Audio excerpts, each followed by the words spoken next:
आज सोलापूर जिल्ह्यातील ओबीसी बांधवांची सोलापूर जिल्ह्यासह पंढरपूर तालुक्यातील तमाम ओबीसी बांधवांची या ठिकाणी बैठक झालेली आहे आणि काही जात दांडग्यांच्या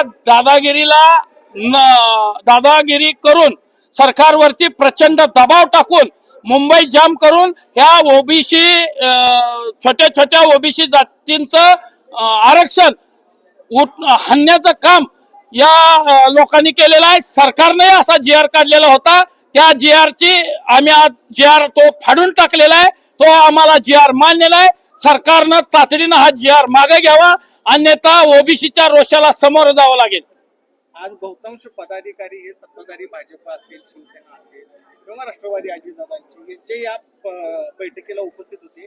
काय भूमिका असणार आहे? नाही, हा या ठिकाणी पक्ष विरहित आम्ही ही बैठक ओबीसी म्हणून घेतली। अगोदर आम्ही आमच्या ओबीसी सोबत आहे आणि मग पक्षासोबत आहे।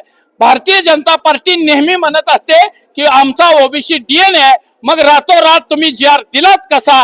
आणि गोरगरीब सर्वसामान्य 1-2-4 घर असणारा हा आमचा छोटा मोठा ओबीसी समाज आज गावगाड्यात जगतोय, त्याला जगायचं साधन नाही, परंतु त्यांचं आरक्षण हाणण्याचं काम जर सरकार आणि हे जात दांडगे मिळून करत असेल तर हे सरकारला महागात पडेल। ओबीसी 60-70% असणारा महाराष्ट्रातला ओबीसी आज पेटून उठलेला आहे। सरकारला नक्कीच याची किंमत मोजावी लागेल। स्वराज्य संस्थेमध्ये याचा परिणाम जाणवेल? हा, नक्कीच। स्थानिक स्वराज्य संस्थेमध्ये जर हा जी आर नाही मागे घेतला तर प्रत्येक मतदारसंघामध्ये आमचा एक ओबीसीचा उमेदवार उभा असेल आणि आमच्या ओबीसीने आता ठरवलंय फक्त आणि फक्त ओबीसीलाच मतदान करायचं। महायुतीच्या विरोधात आणि नक्की असेल जर सरकारनं तत्काळ हा जी आर मागे घ्यावा, आमच्यावरती अन्याय करणारा जी आर मागे घ्यावा, अन्यथा ओबीसीलाच मतदान करायचं आम्ही आव्हान सगळ्यांना करणार आहोत। महायुतीच्या विरोधात पण असणार आहे? नक्की असणार आहे।